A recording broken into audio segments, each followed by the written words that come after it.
நம்பிக்கை என்ற தலைப்பிலே நாம் பார்த்தோம். இரண்டாவது நாள் வாரத்துல கடந்த வாரத்துல முதல் வாரம் நம்பிக்கை, சமாதானம். இன்று என்கின்ற தலைப்பில் மகிழ்ச்சி என்கின்ற தலைப்பில நாம் மூன்றாவது வழியை கொண்டாடுகிறோம். அதற்கு அடையாளமாக மூன்றாவது நாம் இப்பொழுது ஏற்று வைத்து அந்த செய்தி நாம் கடத்துகிறோம். திருச்சபையின் பொருளர் ரெட்டிலாரன்ஸ் அவர்கள் வந்து இந்த மூன்றாவது ஏற்படுத்துகிறார்.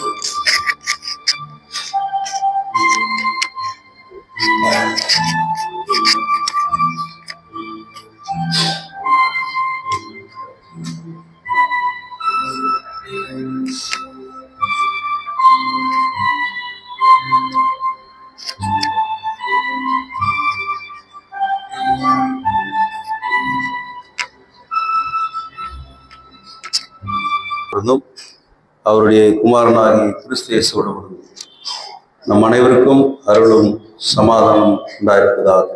ஆமென்.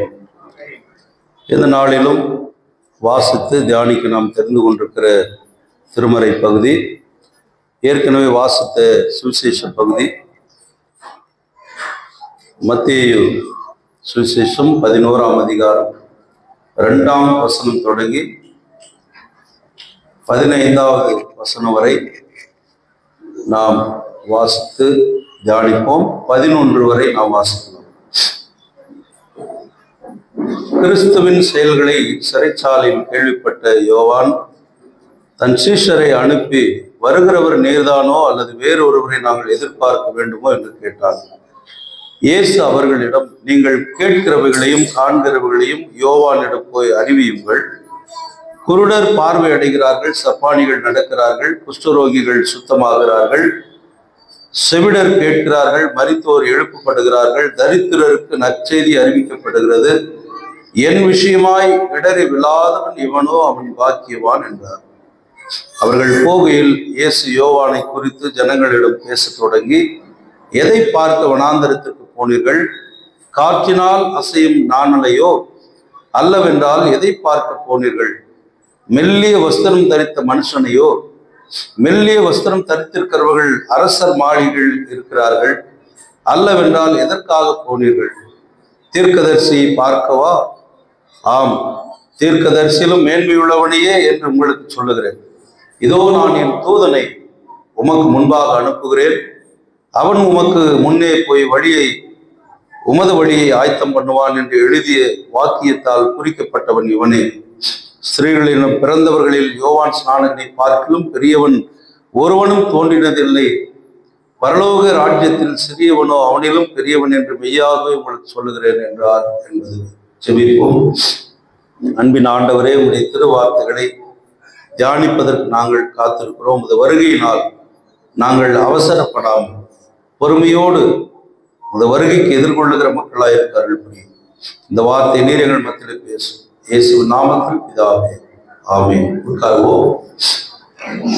கிறிஸ்து இயேசுவுக்குள் அன்பான திருச்சபை விசுவாசிகளே, இன்றைக்கு இந்த ஆராதனையில கலந்து கொண்டிருக்கிற உங்கள் அனைவரையும் சிறப்பாக திரு என்டி சார்லஸ் முரளி, திருமதி மாலா அவருடைய குடும்பத்தாரை, உறவினர்களே, உங்கள் அனைவரையும் இயேசு நாமத்திலே நான் வாழ்த்தி வரவேற்கிறேன்.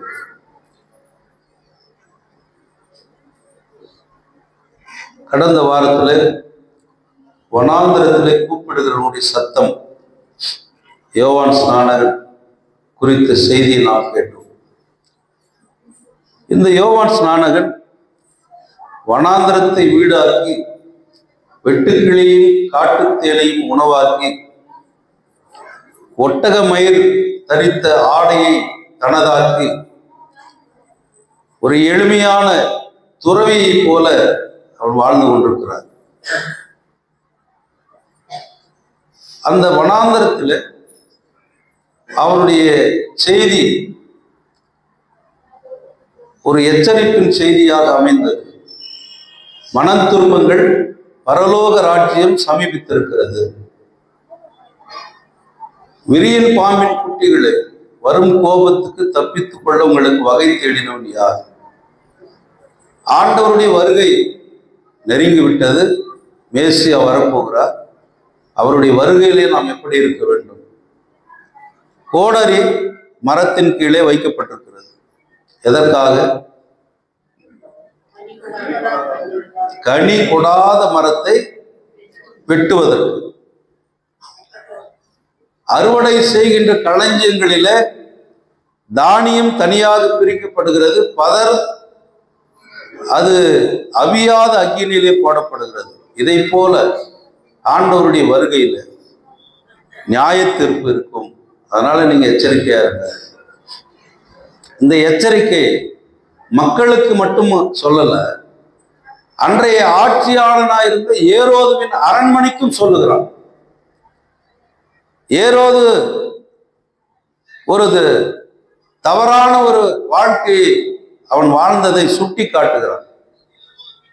நீ தவறான ஒரு வாழ்க்கையை வாழ்கிறாய், கடவுள் எச்சரிக்கிறார் என்று.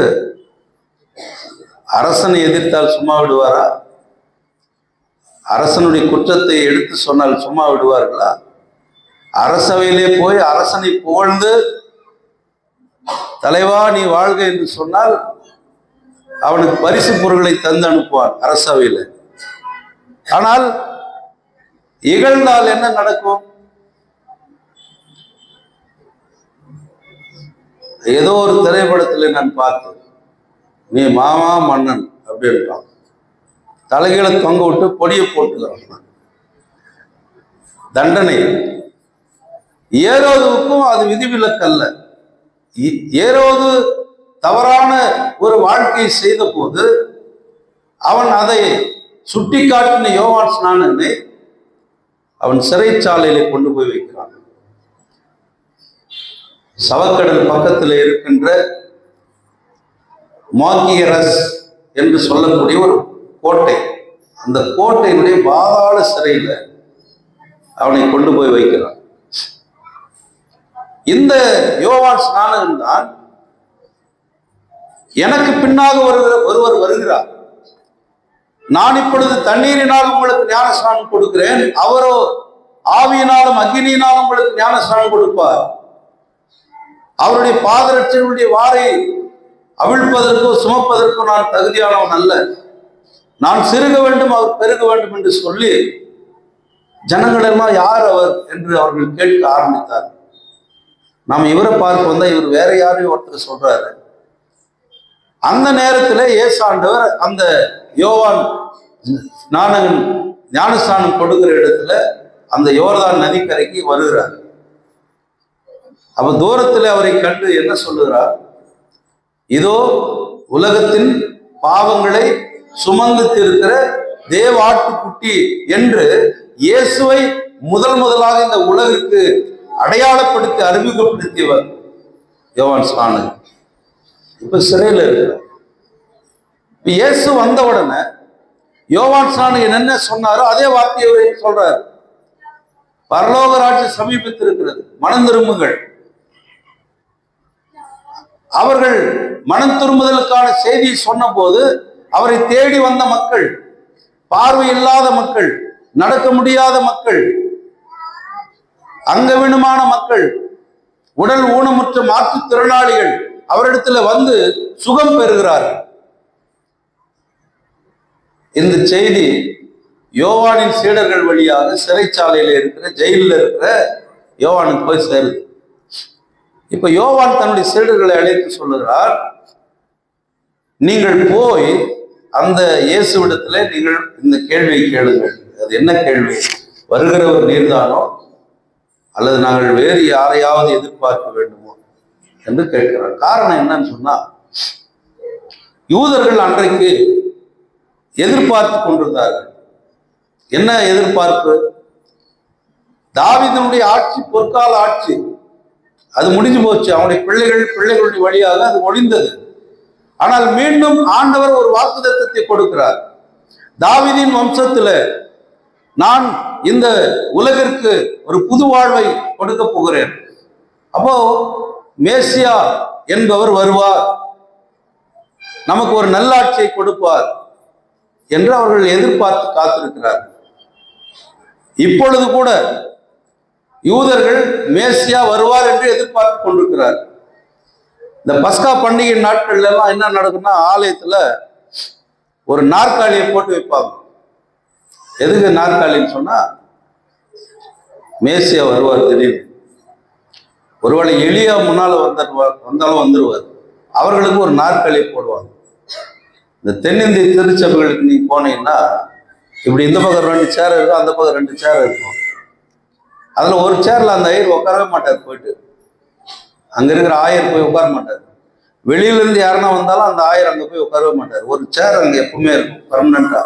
அது எதுக்கு அப்படின்னா, பிஷப் என்னைக்காவது வருவார் இருப்பாரு, அந்த பிஷப் மட்டும் தான் அங்க உட்காரணும் அந்த சேர்ல.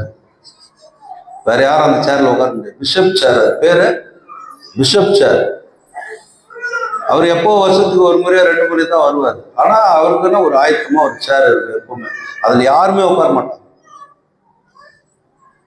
சில ஆலயத்துல அப்படிதான் ஐயர் உட்கார சேர்ல யாரும் உட்கார மாட்டாங்க. எப்பா இது ஐயர் சேர்ப்பா, இது அதுல உட்கார மாட்டாங்க. அப்போ மேசியாவுக்கு ஒரு இருக்கையை வைத்து அவரை எதிர்பார்த்து கொண்டிருந்த காலத்துல மேசியா வரும்போது என்ன நடக்கும்? ஒரு நீதியான வாழ்க்கை இருக்கும், அமைதியான வாழ்க்கை இருக்கும், சமாதானமான ஒரு வாழ்க்கை இருக்கும், மக்கள் சுபிட்சமாய் வாழ்ந்து கொண்டிருப்பார்கள், ஒரு நேர்மையான ஆட்சி இருக்கும். அவர் வந்து மக்களை பாதுகாப்பார், மக்களை விடுதலை செய்வார், மக்களுக்கு நன்மை செய்வார் என்று அவர்கள் எதிர்பார்த்து கொண்டிருக்கிற நேரத்தில் இந்த இயேசு அவர் மலைப்பகுதிகளிலே வனாந்தரங்களிலே வந்து நற்செய்தியை சொல்லிக் கொண்டிருக்கிறார். என்ன நற்செய்தி? தரித்திரருக்கு நற்செய்தி என்கிறார். நல்ல போதனைகளை செய்கிறார், அற்புத அடையாளங்களை செய்கிறார். இது யோவானை இந்த செய்தி கேட்டபோது சீடர்களுக்கு போய் அனுப்புறாரு, நீ போய் கேட்டுவாங்க, அவர் தானா நான் எதிர்பார்த்த இந்த ஒரு நீ தானா கேளு. அவர் நம்ம இயேசு ஆண்டவர் கொஞ்சம் சரியான நேரடியான பதில் சொல்றது இல்லை எப்பவுமே. அவர் ஆமான்னு சொல்லிட்டு இருந்தா பிரச்சனை முடிஞ்சிட்டு இருக்கும். அப்ப நான் தான் மேசியா எங்கேயுமே அவர் சொல்லலை. ஒரு இடத்துல மட்டும் சொல்லுவாரு, சமாரிய பெண்ணிடத்துல. இங்க என்ன சொல்றாரு? நீ என்ன பாக்குறங்க அதை போய் சொல்லுன்னாரு. என்ன பாக்குறாரு அவரு? அங்க குருடர் பார்க்கிறார்கள், செவிடர் நடக்கிறார்கள், சப்பானிகள் முடவர்கள் சுகமடைகிறார்கள், தரித்திரர்களுக்கு ஏழைகளுக்கு நற்செய்தி சொல்லப்படுகிறது, உங்களுக்கு வாழ்க்கை இருக்கிறது சொல்லப்படுகிறது, தீர்க்க தரிசனால் உரைக்கப்பட்டது இப்பொழுது நடக்கிறது. எசையா 35ஆம் அதிகாரத்திலும் எசையா 31ஆம் அதிகாரத்திலும் சொல்லப்படுகிற மகிழ்ச்சி, களிப்பு எல்லாமே வரப்போகிறது. இதெல்லாம் பாருங்க. இப்போ சுகம் பெற்றவன் எப்படி போயிருப்பான், எவ்வளவு சந்தோஷமா போயிருப்பான். இப்போ யாழினி குழந்தைக்கு ஞானஸ்தானம் கொடுத்த உடனே தங்க நாணயம் மாதிரி கொண்டாந்து ஒரு காணிக்கை கொடுக்குறாங்க. எதுக்கு? அது உள்ள வரும்போதே பார்த்தா டேபிள் போட்டு தட்டெல்லாம் அடிக்க வச்சு, ஓ நமக்கு டிஃபன் ரெடியா இருக்குதா. அவர் சொல்றாரு, முரளி அண்ணன் டிஃபன் மட்டும் மதியம் பிரியாணி கூட ரெடி ஆகிட்டு வாங்க. இதெல்லாம் எதுக்கு? எதுக்கு? மகிழ்ச்சி. இந்த குழந்தை இன்று முதல் அது ஆண்டவருக்கு சொந்தமாக்கப்பட்டிருக்கிறது. ஆண்டவரிடத்துல நான் கொடுத்துட்டு அந்த குழந்தை எந்த ஆண்டவர் நீ பார்த்துக்க. அந்த குழந்தையினுடைய பொறுப்பு ஆண்டவருடையது மட்டுமல்ல, ஞான பெற்றோர்களுடையது மட்டுமல்ல, உங்களுடையது மட்டுமல்ல, திருச்சபைக்கானது கூட. இந்த சபை இந்த குழந்தைக்காக எப்பொழுது ஜபிக்கும். நான் ஏற்கனவே சொன்னேன், நீங்க சந்தோஷமா இருக்கிறீங்களே என்ன தெரியல, ஆனா பரலோகத்துல சந்தோஷமா இருக்குது. ஏன்னா மனம் திரும்புகிற ஒரே பாவி நிமித்தம் பரலோகத்துல மிகுந்த சந்தோஷம் உண்டாயிருக்கு. அப்ப ஆண்டவருடைய வருகை அனைவருக்குமான மகிழ்ச்சியை கொடுக்கிறது. அந்த மகிழ்ச்சியின் அடையாளமாக தான் இன்றைக்கு நாம் ஒரு மெழுகுவர்த்தி ஏற்றி வைத்திருக்கிறோம். மகிழ்ச்சி, ஆண்டவருடைய வருகை ஒரு பெரிய மகிழ்ச்சியை கொண்டு வரப்போகிறது. தன் சொல்லால் அல்ல, தன் செயலால் தான் யார் என்பதை நிரூபித்து காண்பிக்கின்ற ஒரு நிகழ்ச்சியை இயேசு ஆண்டவர் செய்கிறார். யோவான் ஸ்நானகன் அவரை பற்றி செய்தியை கேள்விப்படுகிறான், உறுதிப்படுத்துவதற்கான கேள்வி கேட்கிறான். கன்ஃபார்மா சொல்லுங்க அப்படின்னா, ரயில்ல டிக்கெட் புக் பண்றோம் இல்லையா, நம்ம டிக்கெட் புக் பண்ண உடனே வெயிட்டிங் இருக்குது. எத்தனையா வெயிட்டிங் லிஸ்ட்? வெயிட்டிங் லிஸ்ட் எத்தனை? 30 40 இருக்குது. டெய்லி நம்ம போட்டு பார்த்துக்கிறோம். பிஎன்ஆர் போட கன்ஃபார்ம் ஆயிடுச்சா பாரு, கன்ஃபார்ம் ஆயிடுச்சா பாரு, கன்ஃபார்ம் ஆயிடுச்சா பாரு. அப்புறம் 30லேருந்து 20 வருது, 20லேருந்து 10 வருது, 10லேருந்து 5 வருது, 5 ஒன்று ஆர்ஏசின்னு ஒன்று வருது. வா உட்காரத்துக்கு இடம் கட்டிச்சுடா அப்படின்னு ஆர்ஏசி போட்டால் ஒரே சீட்டை 2 பேர் கொடுத்துருவாங்க. இப்போ ட்ரெயின் சார்ட் ப்ரிப்பேர்டு அப்படின்னு வரும்போது கன்ஃபார்ம்டுன்னு வரும். S1 S2 S3ல அல்லது S6ல 10 11 12 உங்கள் சீட்டு. அது விண்டோ சீட்டா, மிடில் சீட்டா, சைடு அப்பரா, சைடு கீழியா, எல்லாத்தையும் அதில் உங்களுக்கு லிஸ்ட் கொடுத்துருவாங்க. கன்ஃபார்ம் பண்ணணும். வருகிறவர் இவர்தானோ என்று சொன்னால் அவருக்கான சில அடையாளங்கள் என்ன, அவர் வரும்போது என்ன நடக்கும், பூமியில என்ன நடக்கும். இயேசு ஆண்டவர் வரும்போது உலகம் ஆயத்தப்படுத்தப்பட்டது. அது அவருடைய முதல் வருகை. உலகம் ஆயத்தப்படுத்தப்பட்டது. மேசியா வருவாரா வருவாரா, அங்க வராரு, இங்க வராரு, இப்படி வர்றாரு, அங்க வராரு, எங்க வராரு, எங்கேயுமே இல்லை. கடைசியில பார்த்தா ஒரு ஓலை குடிசைல, ஒரு மாட்டு தொழுவத்துல ஒரு குழந்தை பிறந்திருக்குதுன்னு சொன்னாங்க. அந்த குழந்தை யாருன்னு கேட்டா தாவீதின் குமாரன். அப்படித்தானே சொன்னாங்க. அவர் ஊருள்ள வரும்போது, எருசலேமுக்கு பவனி செல்லுகிற பொழுது கழுதையின் மீது போகும்போது தாவீதின் குமாரனுக்கு ஓசன்னா என்றார்கள். இவங்க முப்பாட்டம் தாவீதுன்னு அங்க இருக்கிறவனுக்கு எப்படி தெரிஞ்சு? இயேசுவனுடைய முப்பாட்டம் யாரு? தாவீது. எப்படி தெரிஞ்சு இவனுக்கு? தாவீது, ஓபேது, போவாசு, இப்படி லைனா முன்னாடி முற்பிதாக்கள் இருந்தாங்க. அவருடைய வழித்தோன்றல் தான் இயேசுன்றது அவங்களுக்கு எப்படி தெரிஞ்சு? இறை வெளிப்பாடு. இறை வெளிப்பாடு. சில நேரத்தில் 2 வீலர் நம்ம போயிட்டே இருக்கும்போது பக்கத்தில் நெருக்கமா ஒரு 2 வீலர் வரும். வந்த உடனே டக்குன்னு பாயில் கைவிட்டு செல்போன் அடிச்சுன்னு போயிடுவோம். இப்போ நம்ம வந்து சொல்லுவோம், என் பக்கத்தில் அவன் வரும்போதே என்னமோ நடக்குதுன்னு நான் யோசித்தேன், நீ யோசிக்கிறதுல தட்டின்னு போயிட்டான். அப்ப இதெல்லாம் திருஷ்டாந்தமாக நடக்கிற நிகழ்வுகள். ஆண்டவருடைய வருகைக்கு அன்றைக்கு அந்த உலகம் ஆயத்தப்படுத்தப்பட்டது. மேசியாவுடைய எதிர்பார்ப்பு இப்பொழுது உறுதிப்படுத்தப்பட்டதா என்ற ஒரு கேள்வி தன் மரணத்துக்கு முன்பாக, அடுத்து அவன் சிறைச்சாலையில் இருக்கிறான், இப்ப அடுத்து மறிக்க போகிறான், சாகத்துக்குள்ள மேசியாவை நம்ம அடையாளப்படுத்திட்டோன்ற ஒரு நிம்மதியோடு செத்துடலாம் அப்படின்ட்டு அனுப்புகிறான். ஆண்டவர் சரியான பதிலை சொல்லி அனுப்பிட்டார். போய் பார்ப்பா என்ன நடக்குது, போய் சொல்லுங்க. ஒரு நிம்மதி பெருமூச்சு யோவானுக்கு இருந்திருக்கும். ஆனால் இப்ப இயேசு என்ன சொல்றாரு? அந்த யோவானை குறித்து சாட்சி சொல்றாரு. இயேசுவை அடையாளப்படுத்தின யோவானை குறித்து அவர் சாட்சி சொல்றார். இவன் முன் தூதன், எனக்கு வழியை ஆயத்தப்படுத்த வந்தவன், பெண்களுக்குள்ளே பிறந்தவர்களில் இவனோட பெரியவன் யாருமே இல்லைன்றார். எல்லாரும் பெரியவன் யோவான் சார். காரணம் என்ன? அவருடைய வருகைக்கு அவன் வழியை ஆயத்தப்படுத்தினவனாய் அவன் இருந்தான். இயேசுடைய பிறப்புக்கான அடையாளங்கள் சொல்லப்பட்டது. அவர் எங்க பிறப்பாரு, எப்படி பிறப்பாரு? நீங்க எசேக்கியேல் முகிலன் குழந்தை பிறகு முன்னாடி பேர் செலக்ட் பண்ணாரா? குழந்தை பிறந்த பிறகு தானே செலக்ட் பண்ணாரு. ஆனா பெண்ணா நமக்கு தெரியாது. அது பிறகுதான் செலக்ட் பண்ணாரு குழந்தைய பேரு. அது எத்தனை பேர் கிட்ட கேட்டாங்களோ தெரியாது, எத்தனை டிக்ஷனரி பார்த்தாலும் தெரியாது, அதில் எத்தனை பேர் வாட்ஸ்அப்பில் அல்லது அது கூகுளில் போய் சர்ச் பண்ணி எந்த பேர் சேர்க்கலாமா அந்த பேர் சேர்க்கலாமா 3 இடத்துல 3 பேரை சேர்த்து ஒன்றா அனுப்பிச்சு ஒரே பேரை போட்டாங்க. பாஸ்போர்ட்டில் எப்படி தான் நீங்கள் போட போகிறீங்களே தெரியல, இவ்வளோ பெரிய. அதுக்கு பிறகு வர பின்னால் எஸ்ஐக்கு முழுவதும் வரும். ஆனால் இயேசுக்கு அப்படி இல்லை. அவர் பிறக்கிறதுக்கு 800 வருஷத்துக்கு முன்னாடி அவருக்கு என்ன பேர் வைக்கணும்னு சொல்லிட்டாங்க. இம்மானுவேல் என்று அவருக்கு பேரிடுவாயாக. அவர் பிறக்கிறதுக்கு யோவான் பிறந்த போது இயேசு பேர் வச்சுட்டாங்க, இயேசுன்னு பேர் வச்சுட்டாங்க. அவர் பிறக்கிறதுக்கு முன்னாடியே இன்னும் கல்யாணம் ஆகல. அதுக்குள்ளே இந்த அம்மா வயிற்றுல ஒரு கண்ணி வயிற்றுல ஒரு பிறக்க போறாரு, அவருக்கு இயேசுன்னு பேர் வர. ஆம்பளையா பொம்பளையான்னு ஸ்கேன் பண்ணி பார்க்கல, பரிசுத்த ஆவியினால் உண்டான குழந்தை பேர் வச்சுட்டாங்க. மீகா தீர்க்கதரிசி 5ஆம் அதிகாரத்துல சொல்றாரு, அவர் எந்த ஊர்ல பிறக்க போறாரு?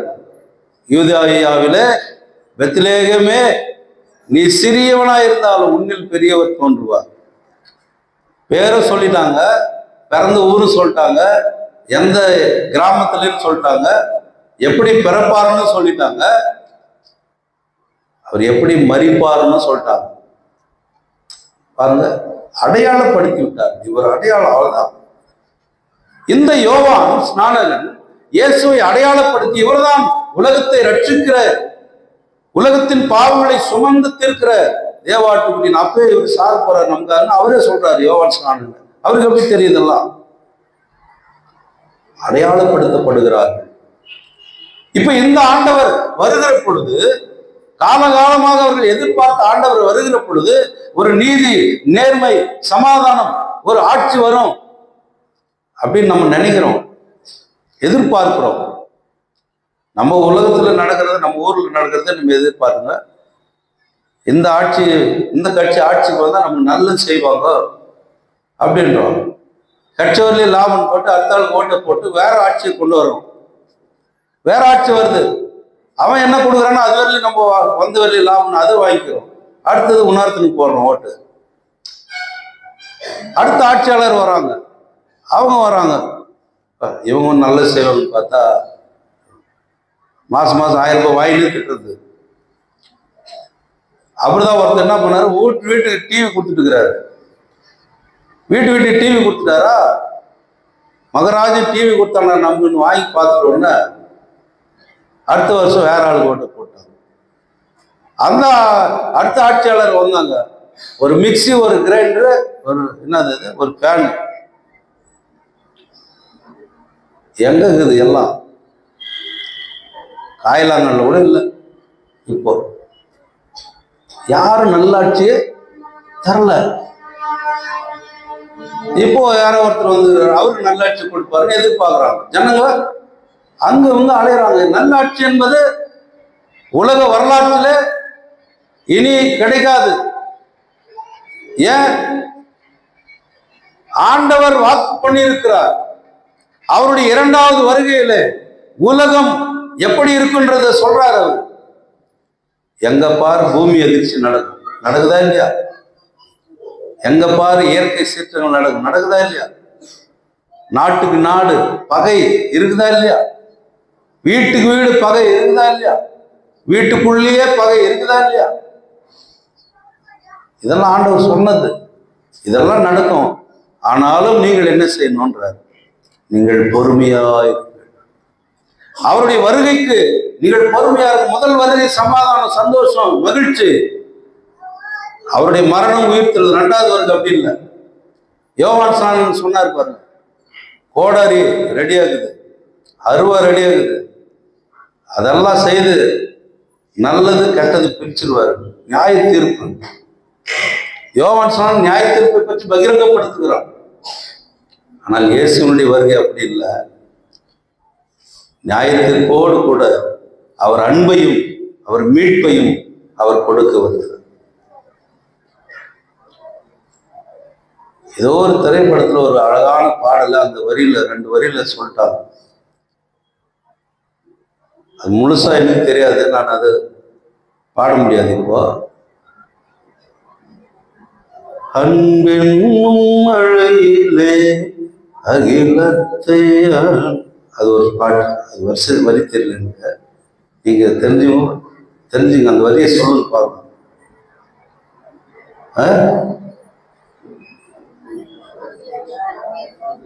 நம்ம அன்பென்னும் மழையில அகிலங்கள் நனையவே அதிரூபன் தோன்றினானே. நல்ல மெழுகுவர்த்தி வச்சுங்க, நல்ல ஒரு பரதநாட்டியம் போடும் சண்டே சொல்லி நல்லா இருக்கும். அண்டங்கள் நனையும். ஏன் நனையுது? காஞ்சி போச்சு. பாவத்தினாலும் அக்கிரமத்தினாலும் மீறுதல்களினாலும் பகையினாலும் பொறாமையினாலும் சண்டையினாலும் ஒருவருக்கு ஒருவர் விட்டு கொடுக்காதனாலும் ஒருவரை ஒருவர் முந்தி நான் பெரியவனா நீ பெரியவனா என்ற போட்டி பொறாமையினாலும் எல்லாம் காஞ்சி போச்சு. இப்ப செழுமை எப்போ வரும்? ஆண்டவருடைய வருகையில் களிப்பு, மகிழ்ச்சி, சந்தோஷம் எல்லாம் வரப்போகிறது. அந்த வருகைக்கு ஆயத்தப்படுவதற்கு யோவான் ஸ்நானகன் இயேசுவை அடையாளப்படுத்தின அந்த வருகை சமீபமாக இருக்கிறது. அவருடைய வருகையில எல்லாம் நடக்கும். அவரே சொன்னாரு, யோவான் ஸ்நானகன், பள்ளங்கள் எல்லாம் நிரப்பப்படும், கரடு முரடானவைகள் சமப்படுத்தப்படும். தலைவர்கள் வரும்போது தார் புதுசா போடுறாங்க இல்லையா? தலைவர் போன பிறகு சின்ன பையன் சைக்கிள் ஓட்டின்னு வரான், அவன் பெடல் கீழே சாஞ்சிட்டு இருக்குது சைக்கிளில், அது பேந்துன்னு வந்துனே இருக்குது பின்னாலே. தார் ரோடு தலைவருக்காக போட்டுக்கிறாங்க, நம்மளுக்காக போடல, மக்களுக்காக போடல. ஆனால் ஆண்டவருடைய வழி என்பது அது எதோ பேந்துன்னு வர்ற வழி இல்லை, அது நிரந்தரமான ஒரு வழி. அந்த பாதை பலருக்கு வாழ்க்கையை மாற்றக்கூடிய பாதையாக இருக்கிற அந்த பாதையிலே நம்மை வழிநடந்து செல்ல ஆண்டவர் அழைக்கிறார். அவருடைய அற்புதம் யோவான் ஸ்நானனுக்கு எப்படி தெரிந்தது? அவர் ஞானஸ்நானம் கொடுக்கும்போது ஒரு நிகழ்ச்சி நடந்தது. பரிசுத்த ஆவியானவர் புறாவை போல இறங்கினார். அப்போ ஒரு சத்தம் கேட்டது, இவர் என் நேசகுமாரன், இவரில் நான் பிரியமாயிருக்கிறேன்.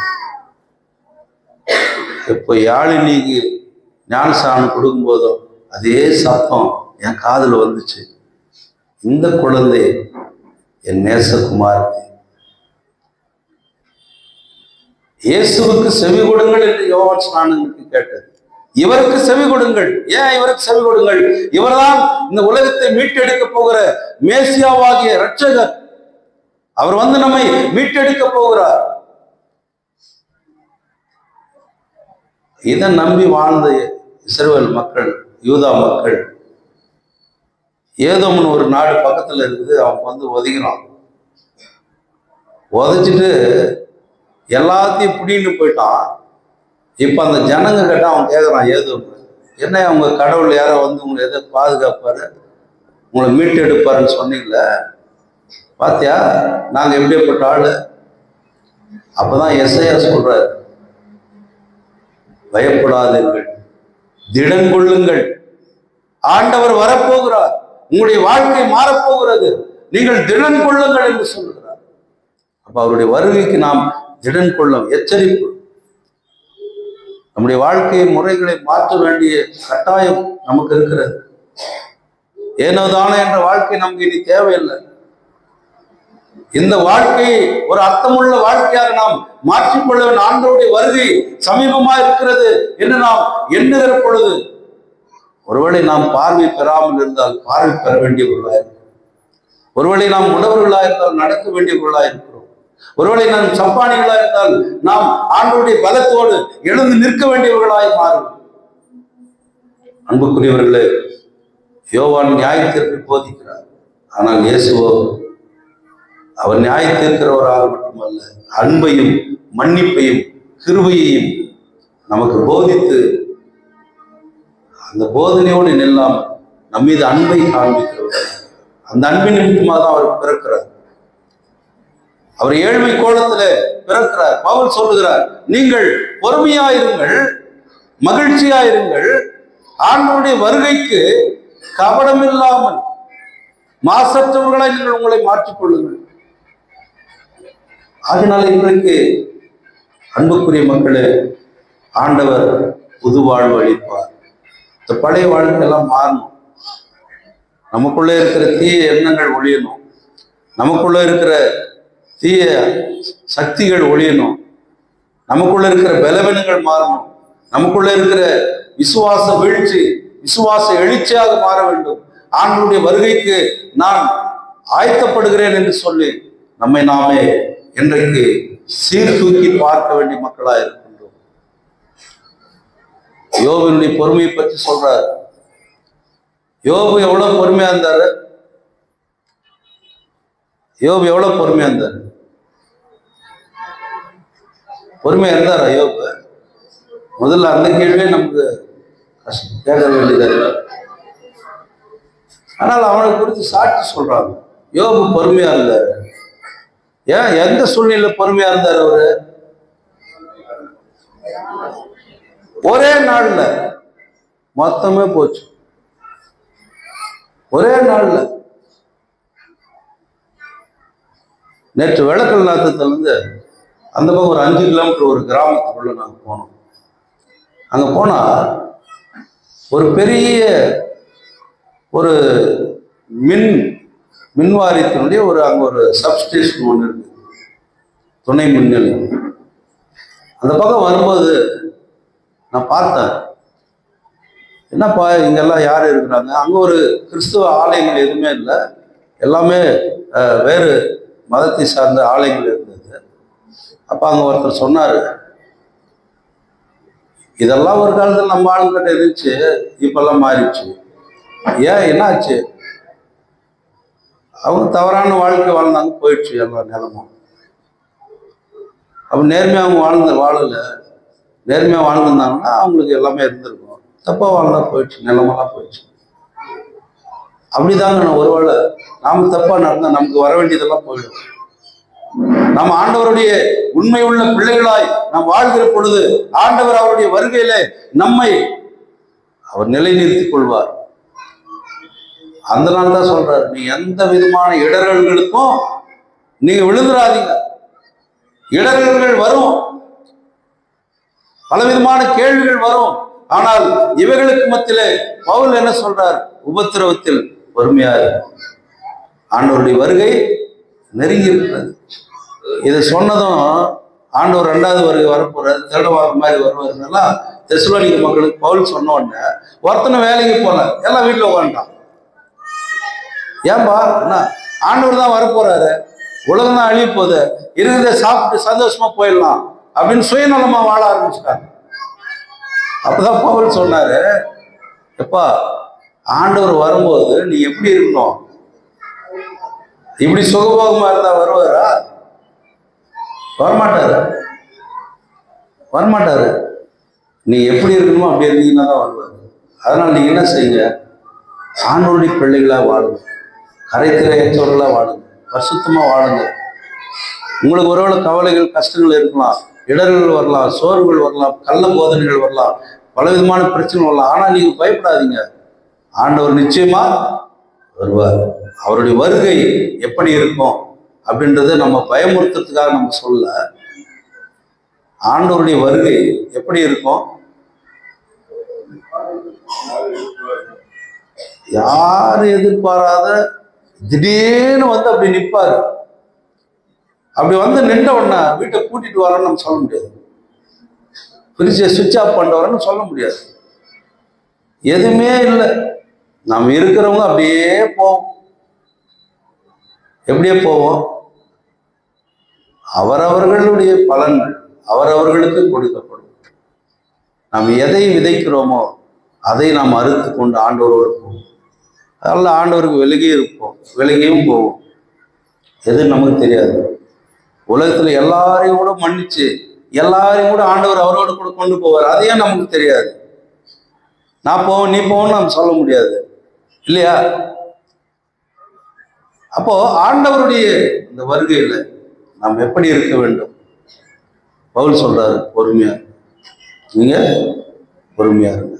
பொறுமையோடு அவருடைய வருகைக்கு ஆயத்தப்பட்டு ஆண்டவர் தருகிற நித்திய வாழ்வின் மன்னிப்பை, மகிழ்ச்சியை நாம் பெற்றுக்கொண்டு, பவுல் சொல்லுகிறதை போல கிறிஸ்துவுக்குள் எப்பொழுதும் மகிழ்ச்சியார்கள் என்று நான் மறுபடியும் சொல்றேன். ஆண்டுடைய வருகை என்பது பயம் அல்ல, அது நமக்கு ஒரு மகிழ்ச்சி. அந்த மகிழ்ச்சியை வரவேற்க நாம் ஆயத்தப்படுவோம். கர்த்ததாமே அவருடைய வருகை நாட்கள்ல நம்மை அவருடைய வருகைக்கு ஆயத்தப்படுத்தி ஆசீர்வதித்து காப்பாராக. ஆமென். எல்லாவற்றுக்கும் மேலான தேவ சமாதானம் நம் இருதயங்களில் சிந்தனைகளில் கிறிஸ்துவுக்குள் காத்துக் கொள்வதாக. ஆமென். ஸ்தோத்திர பலியை நாம் பார்ப்போம்.